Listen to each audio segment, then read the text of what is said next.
Continuamos nuestro simposio con la conferencia Enfoque de la artritis idiopática juvenil por parte de la doctora Joana Hernández. Ella se desempeña como pediatra reumatóloga de la Universidad de Antioquia, reumatóloga en el Comité de Estudios Médicos y es también reumatóloga de la Clínica El Rosario del Tesoro. Muchas gracias a la doctora Joana por estar hoy con nosotros. Bueno, muy bien, muy buenos días para todos. Muchas gracias a los organizadores por esta invitación para discutir estos temas tan interesantes y por sacar un espacio para los niños que a veces son un poco olvidados, pero acá, gracias a Dios, vamos a hablar un poquito sobre ellos. Muy bien, entonces, estoy segura que todavía hay muchos profesionales que cuando piensan en la artritis idiopática juvenil, la primera imagen que se les viene a la mente es esta. Sin embargo, como vamos a ver en esta charla, la artritis idiopática juvenil tiene otras presentaciones. Entonces, uno puede tener artritis idiopática juvenil, un paciente lactante con una monoartritis crónica de rodilla, o puede tener un paciente con artritis y síntomas sistémicos, o puede tener un paciente con compromiso severo de los tarsos, o una paciente quien presentó un compromiso inflamatorio de la articulación temporomandibular que no fue adecuadamente tratado y que entonces presenta en estos momentos una secuela que es la microrretrognatia. Entonces, ya vamos viendo que cuando hablamos de artritis idiopática juvenil, en realidad estamos hablando de un grupo heterogéneo de enfermedades articulares que va a afectar a los niños y a los adolescentes. Entonces, ¿qué es la artritis idiopática juvenil?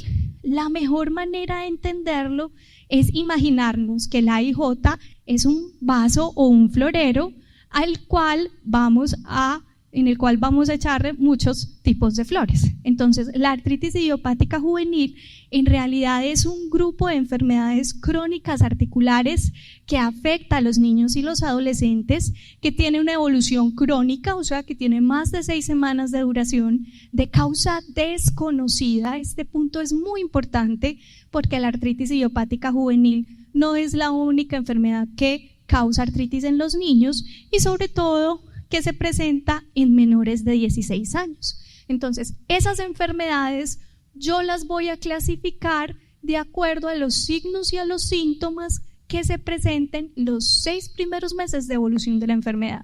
Entonces, yo puedo tener artritis idiopática juvenil oligoarticular persistente y extendida, poliarticular factor reumatoide positivo y negativo, la IJ sistémica, que hoy ya hemos quedado todos de acuerdo, niños y reumatólogos, pediatras y adultos, que es la misma enfermedad de Still. ¿Listo? La artritis relacionada con entesitis y la artritis psoriásicas, que son formas de espondiloartritis infantiles, y la artritis indiferenciada, que es una clasificación en la que vamos a incluir esos pacientes que cumplen criterios para varios subtipos o que no cumplen criterios para ninguno. Esta clasificación fue gracias a la Liga Internacional contra el Reumatismo. Y a pesar de que esta clasificación nos permitió avanzar mucho en el conocimiento de la enfermedad y tener avances en el tratamiento, no ha estado exento de críticas desde el mismo momento en que se publicó.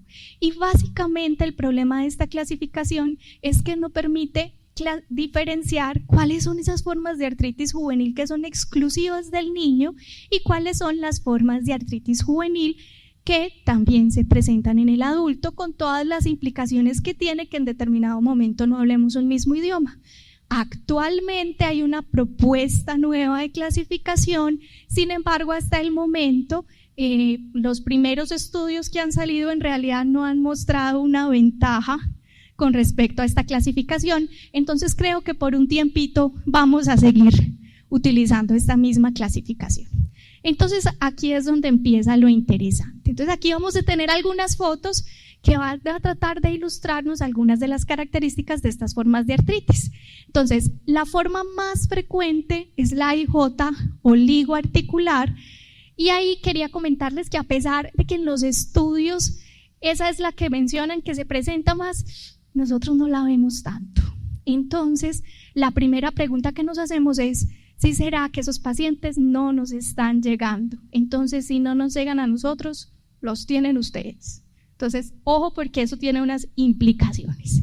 Entonces, el segundo tipo, que pues es relativamente muy frecuente, es la IJ sistémica, que ahorita vamos a ver que es la niña diferente, tiene unas características muy particulares porque van más allá de lo articular. Tenemos la forma poliarticular factor reumatoide negativa, la artritis relacionada con entesitis, la artritis indiferenciada, la artritis psoriásica, que nosotros la vemos muy poquito.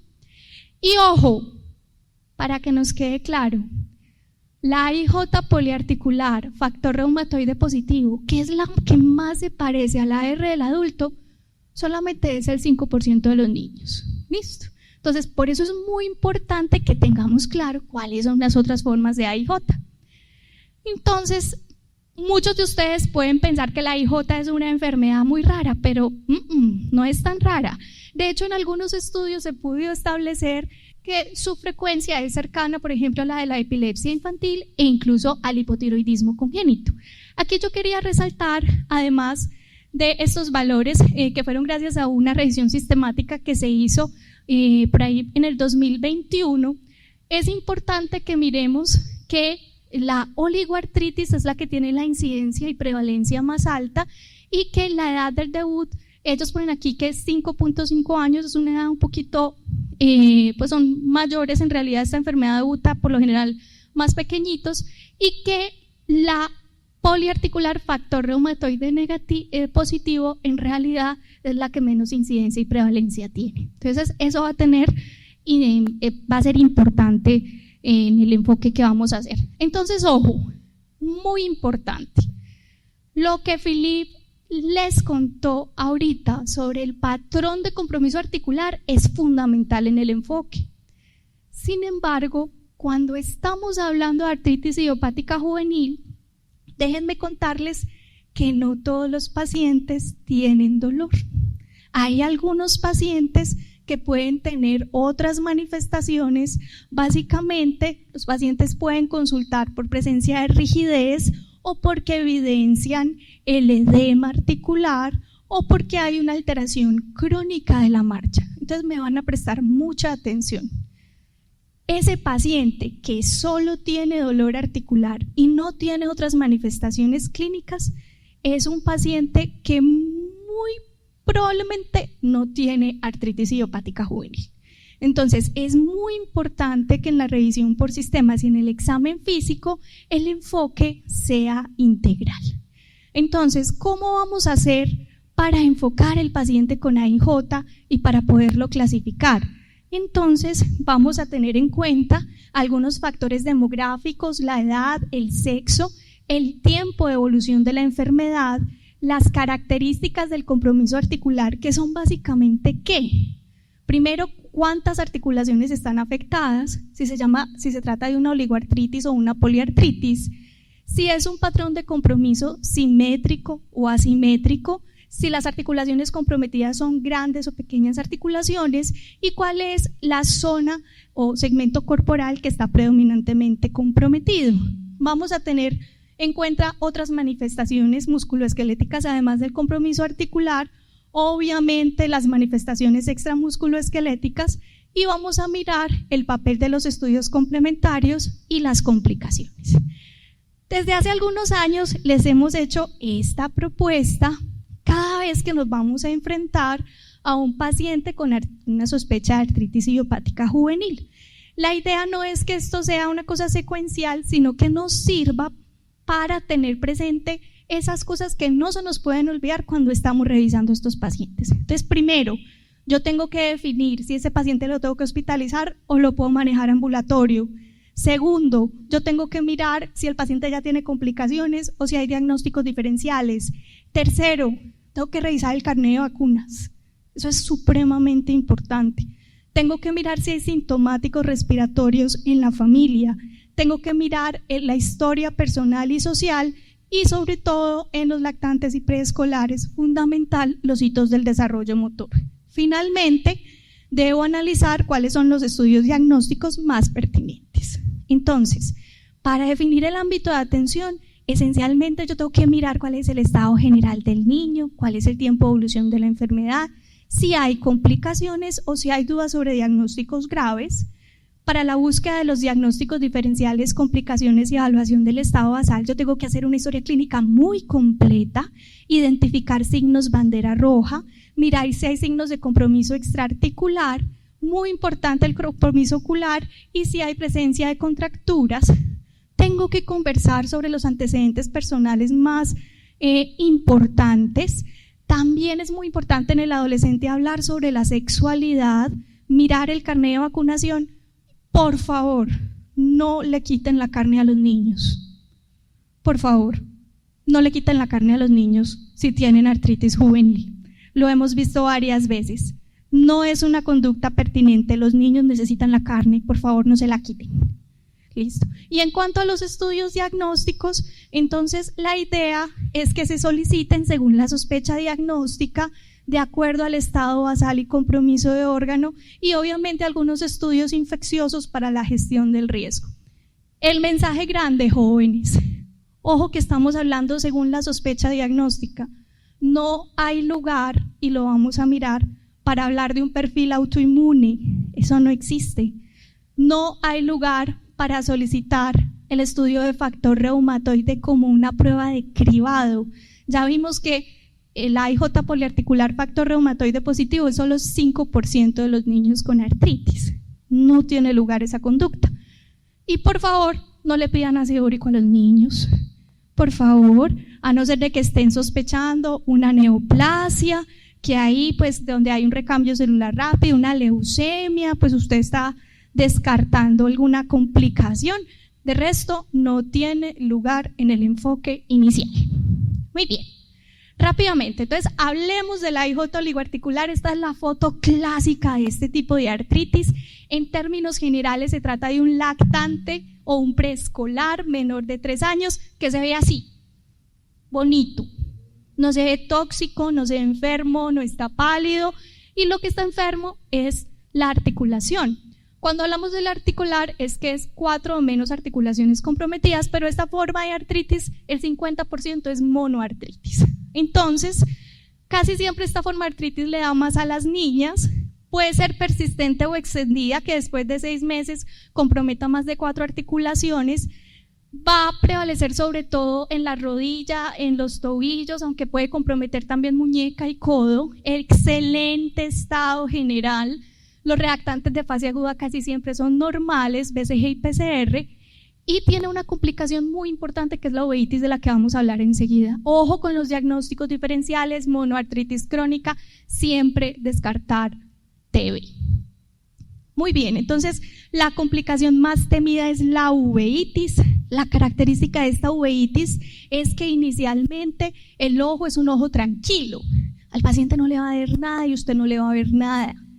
Pero si pasa el tiempo y el compromiso inflamatorio no es tratado, el paciente puede empezar a presentar estas manifestaciones. Acá a las 3 y a las 9, que es el inicio de la queratopatía en banda, se puede presentar sinequias y finalmente puede evolucionar a este compromiso que ya es una queratopatía en banda instaurada. Esta forma de uveitis puede conducir a ceguera en menos del 6% de los pacientes, además de todas las otras complicaciones que están descritas.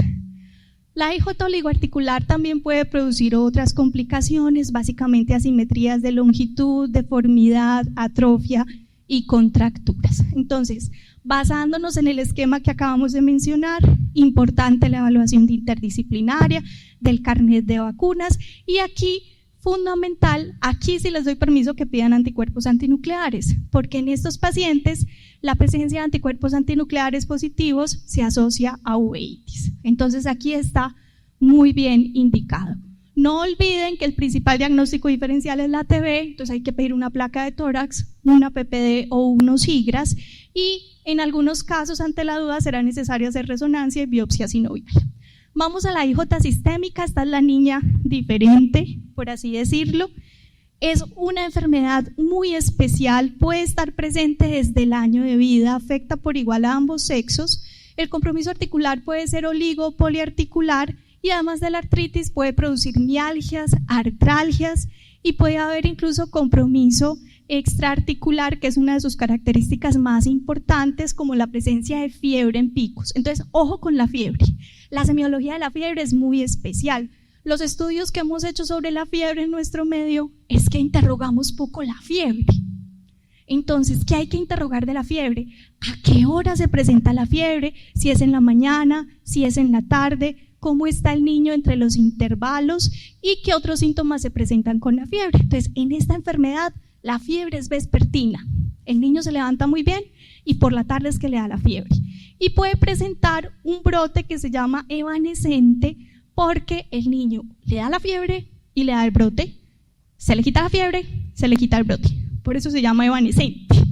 Puede presentar además adenomegalias, hepatoespleno, puede presentar anemia, leucocitosis, trombocitosis, elevación de reactantes muy importantes y algunas de las complicaciones en el temido síndrome de activación macrofágica, además de que puede producir un daño articular severo y temprano. Esta enfermedad es necesario abordarla con mucho cuidado porque el diagnóstico diferencial es la leucemia. Entonces, con frecuencia estos pacientes, como parte del enfoque, pueden requerir idealmente aspirado y biopsia de médula ósea. Entonces, miremos las fotos del brote.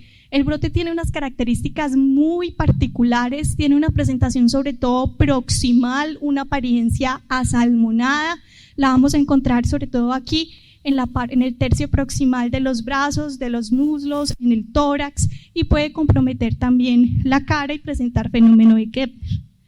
Estos pacientes pueden tener los síntomas sistémicos antes de la presencia de artritis y eso no quiere decir que no tengan la enfermedad. Digamos que eso es uno de los conceptos en los que nos hemos venido poniendo de acuerdo y lo que sabemos es que tanto los niños con artritis como sin artritis en esta enfermedad tienen características inmunológicas similares.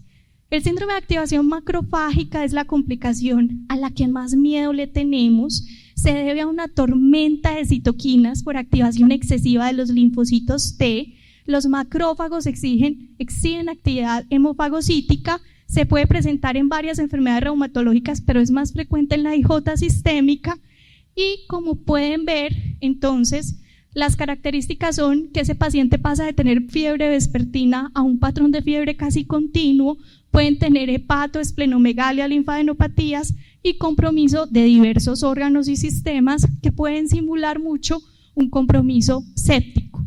Desde el punto de vista de los exámenes de laboratorio, vamos a tener mucho cuidado si un paciente con AIJ sistémica presenta citopenias, hiperferritinemia, si hay caída de la BCG. Este dato es muy importante.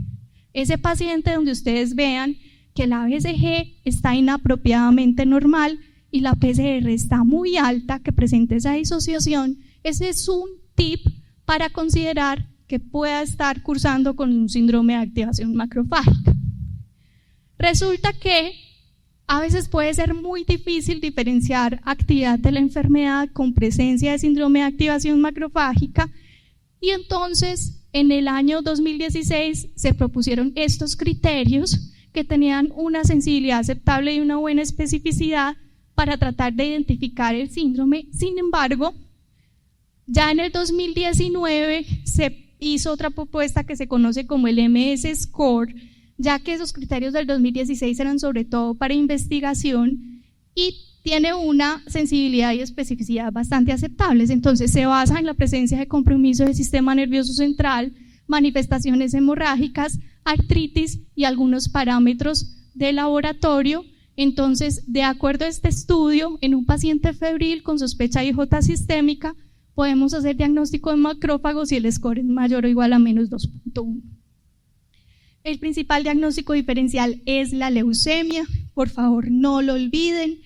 Recuerden que cuando podemos sospechar que es una leucemia versus una IJ, sobre todo las características del dolor, un dolor que despierte al niño, que lo limite. Fuera de eso, algunas alteraciones en el hemograma y algunas alteraciones en los rayos X como osteopenia, un patrón permeativo, líneas metafisiarias, periostitis y ante todo, si usted tiene la sospecha o no está seguro, lo mejor es hacer un aspirado o biopsia de médula ósea. Entonces, ante la sospecha de IJ sistémica, estos pacientes requieren manejo hospitalario, busquemos siempre síndrome de activación macrofágica, hacer diagnóstico diferencial con leucemia, de nuevo carné de vacunas, contacto con sintomáticos respiratorios, y acá los estudios de laboratorio están dirigidos a identificar reactantes de fase aguda elevados o algunos signos que puedan indicar macrófago. También debemos solicitar algunos estudios de gestión del riesgo de la infección. Tenemos entonces ahora la forma de AIJ que más se parece a la del adulto. Recuerden que solamente corresponde al 5% de las AIJs. Entonces se va a presentar sobre todo en adolescentes, predominio del sexo femenino, va a ser poliarticular, va a afectar pequeñas y grandes articulaciones y ojo que puede afectar ATM y columna cervical, que la afectación de ATM si no se trata puede producir microretrognatia. Hay una afectación extraarticular que puede estar presente pero es muy poco frecuente. El estudio, acá sí vamos a pedir factor reumatoide, que para clasificarlo debe ser positivo en 2 oportunidades con una diferencia de 3 meses entre cada determinación, y estos pacientes tienen alto riesgo de enfermedad erosiva y de requerir tratamiento biológico. Es muy importante hacer el diagnóstico diferencial con otras enfermedades autoinmunes, especialmente con el lupus y con algunas enfermedades de depósito. Entonces, este es el paciente, una niña con una IJ poliarticular muy severa, y observen por favor el compromiso de las pequeñas articulaciones de las manos. Tenemos ahora el AIJ poliarticular factor reumatoide negativo, que esta forma de AIJ es una forma supremamente heterogénea, de muy difícil caracterización, es bifásica, tiene un pico en los menores de 4 años y luego en la adolescencia, y se puede comportar de 3 maneras: parecido a una AIJ poliarticular factor reumatoide positivo, parecido a una IJ oligoarticular, o comportarse de otra manera que se llama sinovitis seca, donde hay pocos signos inflamatorios articulares. Aquí, como la IJ oligoarticular puede asociarse a uveitos, y los diagnósticos diferenciales son similares a las de la IJ poli. Entonces aquí hay unas cositas para tener en cuenta. Hay una condición que se llama la paquidermodactilia, donde los pacientes en las interfalángicas proximales pueden tener aumento de volumen, pero clínicamente, pues cuando ustedes, si se hace un estudio, una imagen diagnóstica como una resonancia o incluso un estudio histológico, no vamos a ver compromiso articular. En realidad se trata de una entidad benigna y hay que saber que existe, es porque puede recibir diagnóstico innecesario. Lo otro es la mucopolisacaridosis tipo 1, que es sobre todo la forma atenuada, donde los pacientes puede que no tengan muchos rasgos, pero si observamos las manitos pueden tener la característica mano en garra, pueden tener contracturas articulares, y pues aquí lamentablemente se perdió la imagen, pero la idea es que a través de la radiografía y de la caracterización clínica podemos diferenciarla, pero en algún momento, pues si uno no las conoce, puede llegar a confundir con una artritis juvenil. Entonces, en el mismo enfoque, vamos a definir si se hospitaliza o no según el estado clínico. Vamos a mirar según la afección de órganos, la evaluación por oftalmología o por cirugía maxilofacial y los estudios de laboratorio.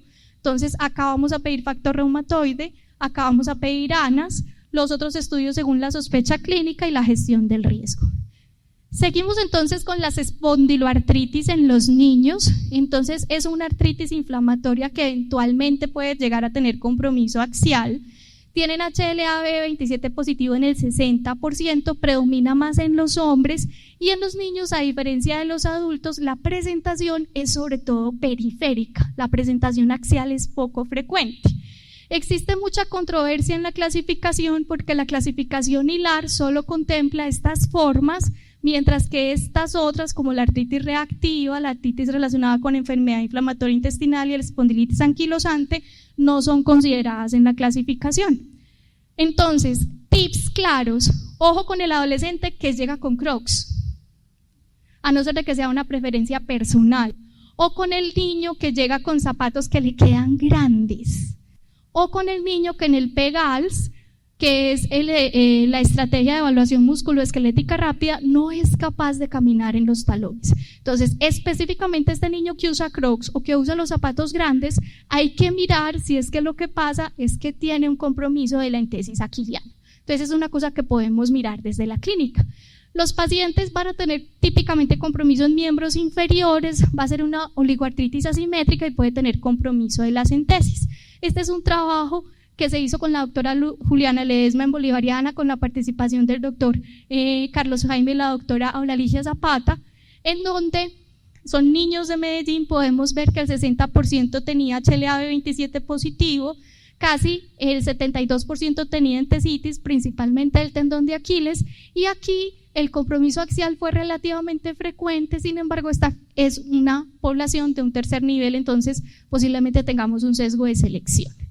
Acá lamentablemente se desconfiguró la diapositiva, pero lo importante es que recuerden que hay una condición de las que nos explicó Felipe, que se llama la osteocondrosis del calcáneo o enfermedad de Sever, que puede ser otra causa de talalgia en los niños, y que para hacer el abordaje lo ideal es que nosotros hagamos una exploración física cuidadosa, identifiquemos la entesis y cuál es el sitio y el patrón del dolor.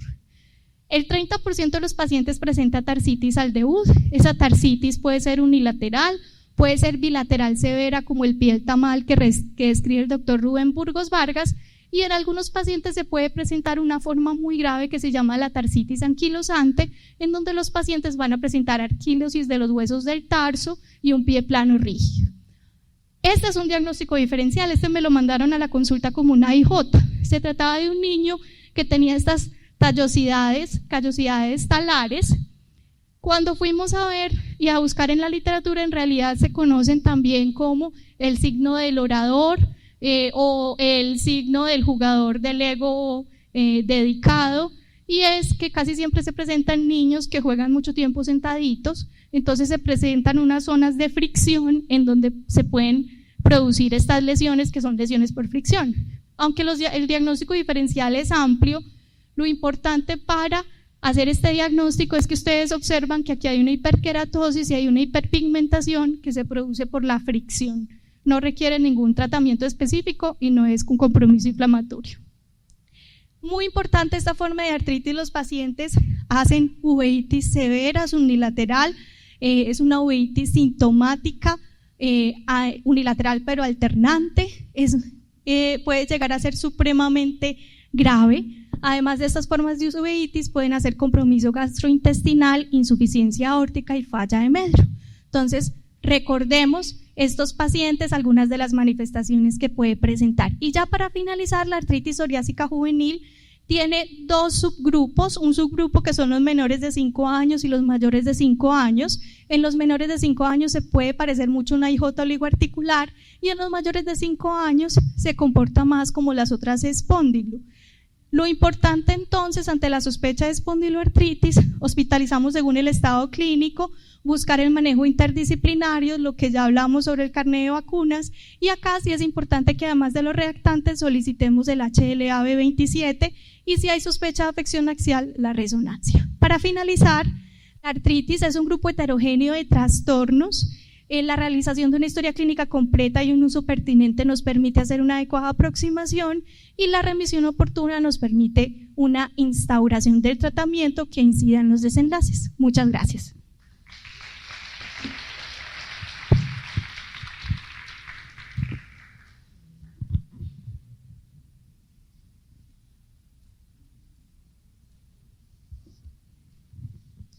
Agradecemos entonces a la doctora Joana Hernández por su intervención.